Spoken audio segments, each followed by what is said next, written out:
You spent years waking up with an alarm, rushing through breakfast, getting dressed, heading out into a world that expected everything from you: your time, your energy, your patience. Decades passed like pages in a book.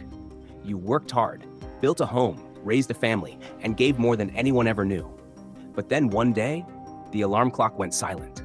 No meetings, no responsibilities pressing against your calendar, just time, and a question that echoes louder with each passing day: now what?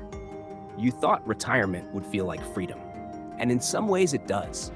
But no one really prepares you for the quiet, the sudden stillness, the space between days where you wonder, what is my purpose now? See, when we talk about retirement, we talk about financial plans. We talk about where to live, what to eat, when to rest. But we don't talk enough about the soul, about what happens when your roles, the ones that defined you for so long, begin to fade.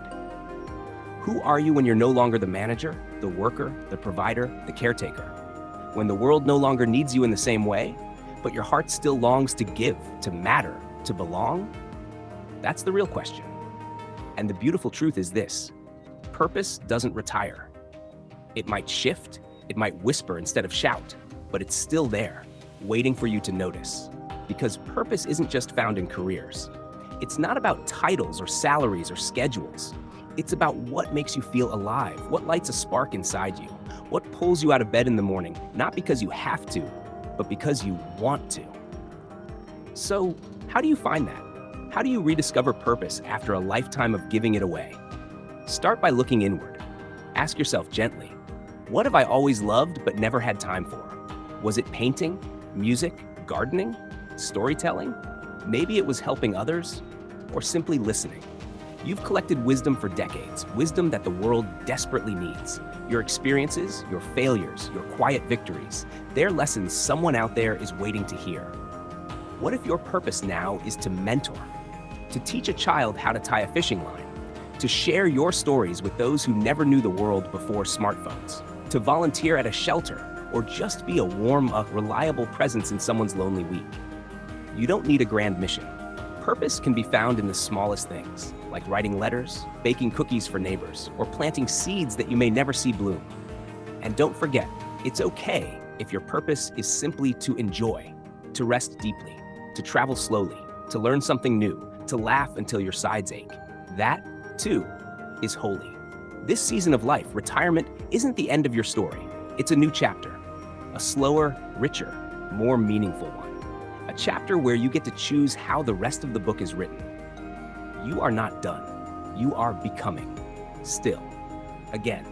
And if you're feeling lost, know this: the path to purpose isn't a straight road. It's a journey of trying, discovering, sometimes failing, and trying again. You might start by joining a book club, taking up yoga, volunteering once a week, or finally writing that poem you've been thinking about for 30 years. Let yourself be curious again. Let yourself explore. Let yourself live with wonder, the same way a child does, with open hands and an open heart. Because the truth is, you are not behind, you are right on time. Your purpose in this stage of life might be softer, but that doesn't make it smaller. It might be quieter, but that doesn't make it less powerful. And maybe, just maybe, your greatest impact is still ahead of you. So wake up tomorrow, not with pressure, but with possibility. Not with a to-do list, but with a heart ready to listen. Because your purpose is not gone.